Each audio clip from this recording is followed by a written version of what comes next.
Nanti saat matahari tenggelam niku masuk tanggal 15 bulan Sya'ban. Kita masuk di separuh bulan Sya'ban. Istilahnya para ulama malam nisfu Sya'ban. Ini penting kita sampaikan karena malam nisfu Sya'ban memiliki keutamaan, fadilah, memiliki keistimewaan yang sangat besar. Berbeda dengan malam-malam lain dari malam-malam yang ada. Sebagaimana hal ini ditetapkan oleh jumhur ulama, mayoritas para ulama, bahkan bisa dikatakan menurut madzhabul arba'ah, menurut mazhab yang 4, mazhab Hanafi, Maliki, Syafi'i dan Hambali.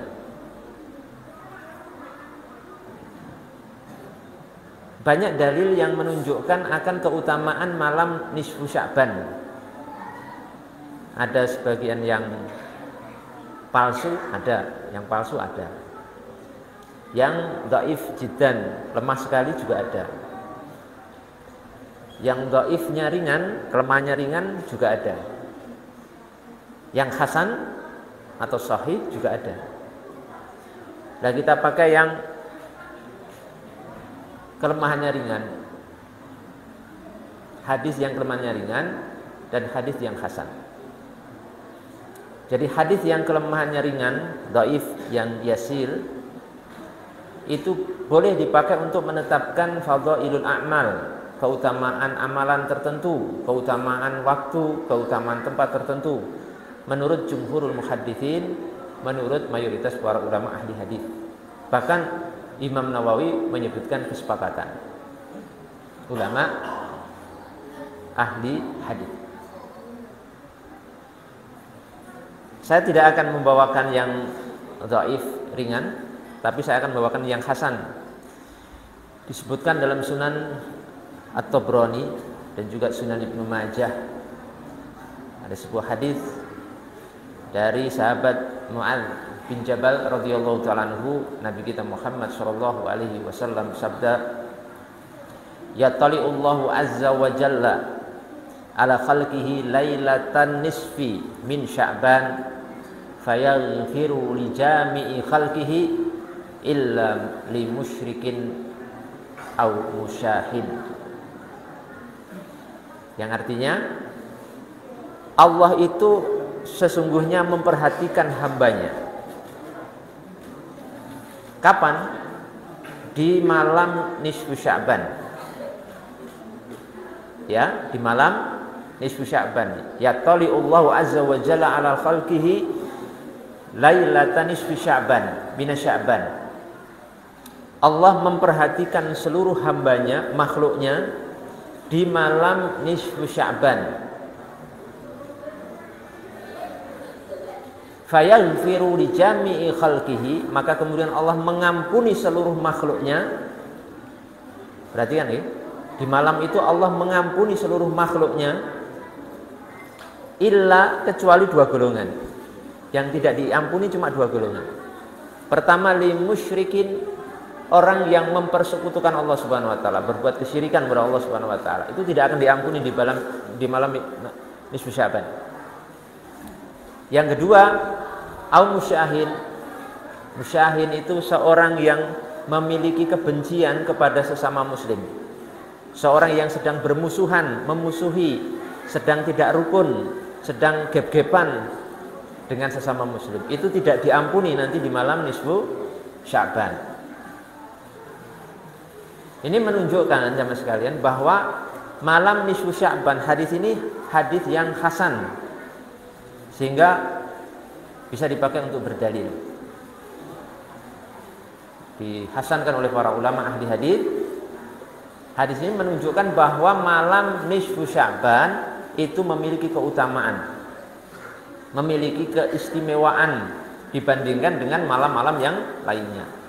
Dengan dasar hadis ini, di mana Allah Subhanahu wa taala di malam itu Allah memperhatikan seluruh makhluknya. Dan Allah mengampuni fayaghfiru li jami'i khalqi, mengampuni seluruh makhluknya kecuali cuma dua yang tidak diampuni. Pertama, orang yang musyrik mempersekutukan Allah Subhanahu wa taala. Maka kita jangan sampai berbuat kesyirikan, baik syirik yang besar atau syirik yang kecil, syirik yang jali, yang jelas, atau syirik yang khafi, yang tersembunyi. Syirik itu menyembah kepada selain Allah Subhanahu wa taala. Menyembah misalkan tempat-tempat keramat, menyembah patung, menyembah umpamanya pohon-pohon keramat dan sebagainya, tidak boleh. Karena kalau seorang yang musyrik itu di malam nisfu Sya'ban tidak akan diampuni dosanya oleh Allah Subhanahu wa taala. Yang kedua, yang tidak diampuni adalah musyahin. Musyahin itu seorang yang punya kebencian kepada sesama muslim, punya kemarahan, tidak rukun kepada sesama muslim. Itu tidak diampuni di malam itu.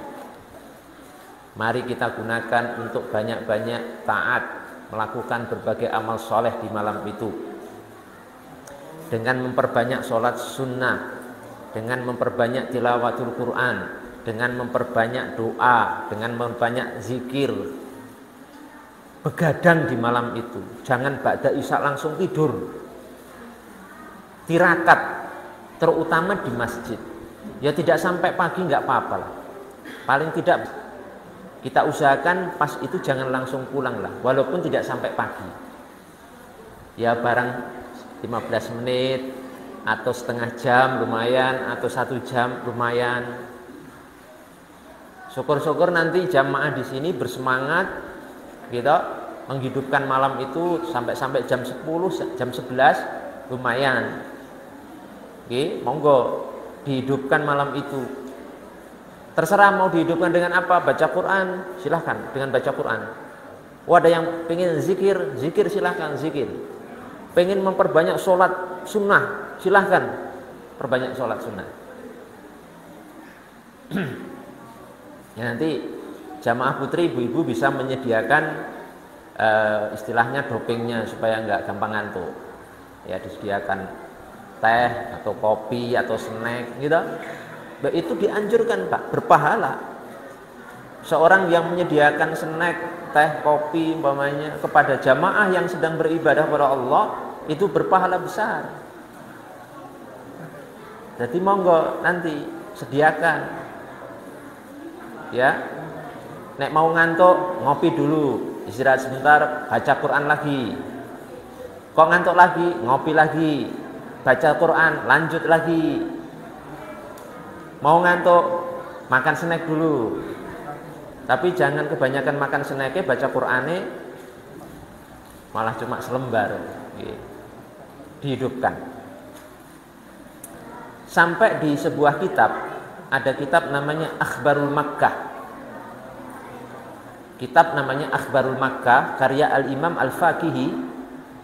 Imam Al-Faqihi itu hidup di abad ketiga, Pak. Sekitar wafatnya tahun 275 Hijriah, abad ketiga, sekian ratus tahun yang lalu.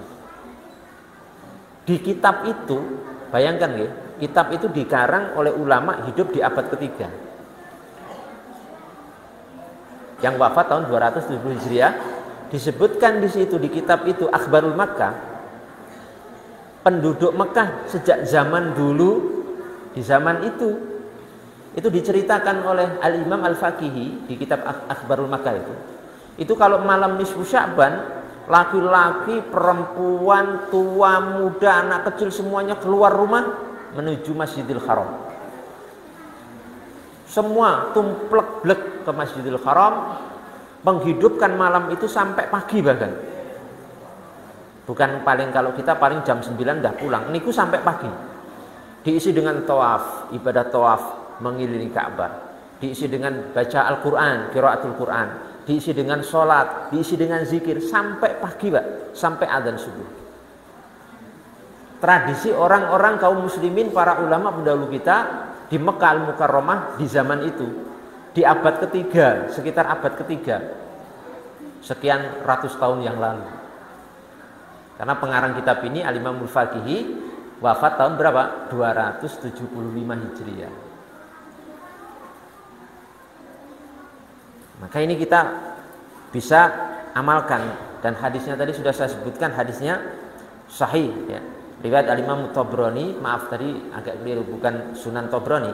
Dalam riwayat Al-Imam Tabrani dalam Mu'jam Al-Kabir, dan juga Imam Ibnu Majah dalam sunannya.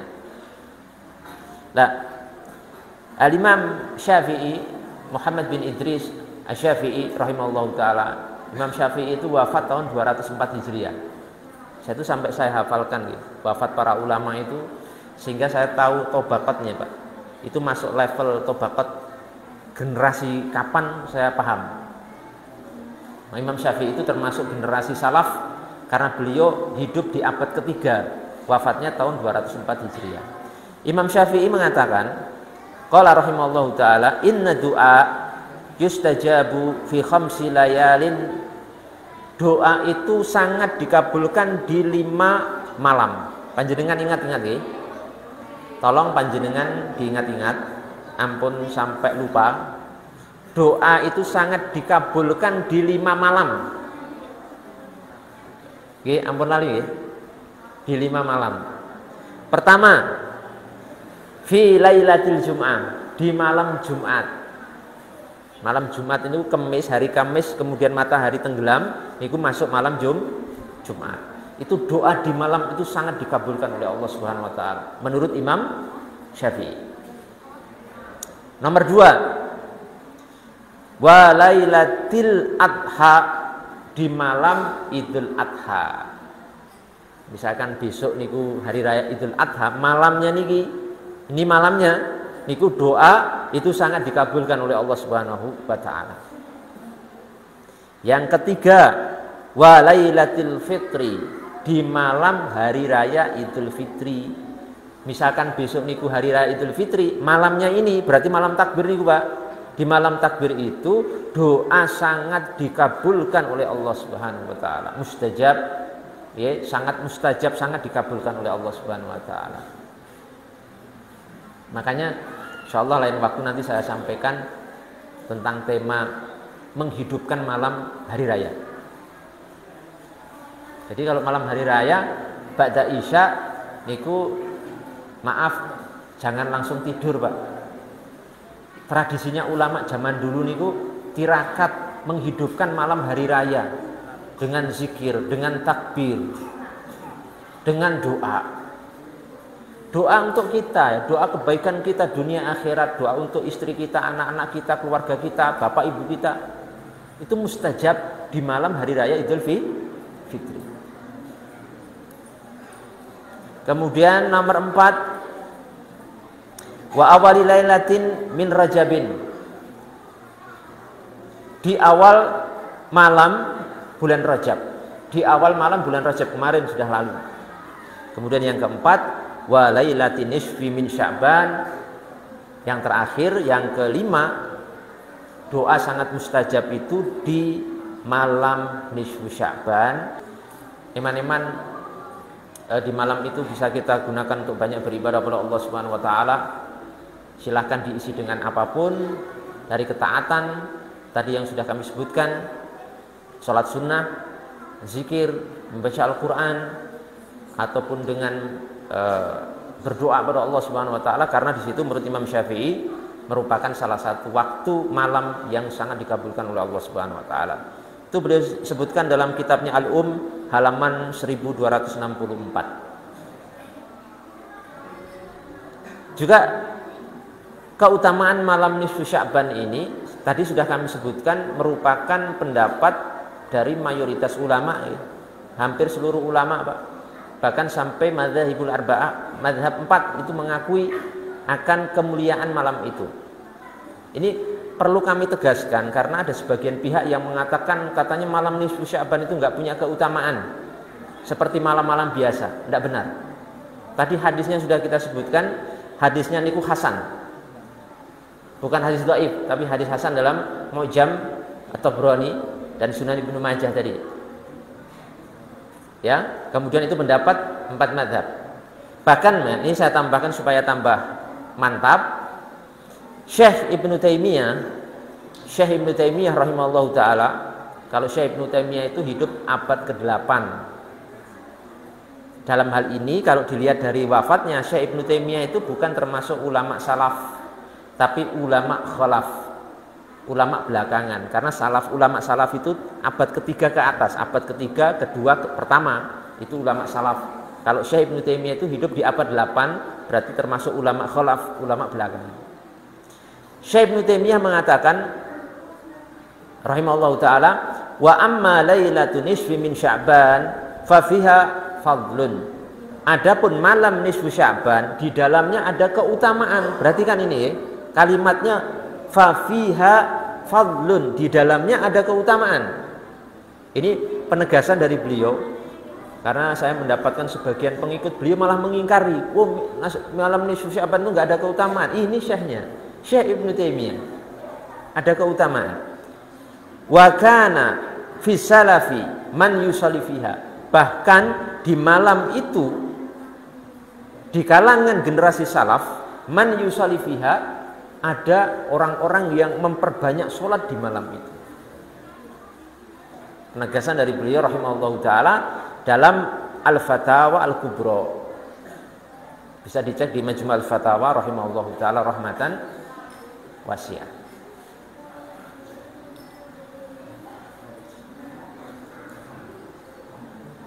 Dan saya bawakan juga di sini sebuah pernyataan dari seorang ulama kontemporer, ulama Syria, yaitu Syekh Profesor Dr. Wahbah Zuhaili hafizahullah taala atau rahimallahu taala, dalam kitab beliau Fiqh Al-Islami wa Adillatuhu. Di kitab itu beliau rahimallahu taala mengatakan, wa yundabu ihya'u lailati nisfi min Sya'ban, dianjurkan untuk menghidupkan malam nisfu Sya'ban. Dianjurkan menghidupkan maksudnya apa? Bukan menghidupkan dalam arti memberi ruh, begitu bukan, tapi menghidupkan maksudnya memakmurkan malam nisfu Sya'ban. Bapak Ibu sekalian, nanti hari Jumat, kita ini untuk dorongan motivasi untuk kami pribadi dan seluruh jamaah. Mari kita hidupkan malam itu semampu kita lah. Kalau nggak mampu sampai pagi, ya semampunya. Yang penting kita berserikat dalam keutamaan itu. Ya misalkan setengah jam lumayan, yang mampu 1 jam juga lebih bagus, yang mampu lebih malam juga lebih bagus. Anak-anak kita yang masih kecil-kecil nih, masih SD nih, diajak tirakat. Biasakan tirakat begitu. Diajak walaupun nanti di masjid agak gojek sedikit tidak apa-apa.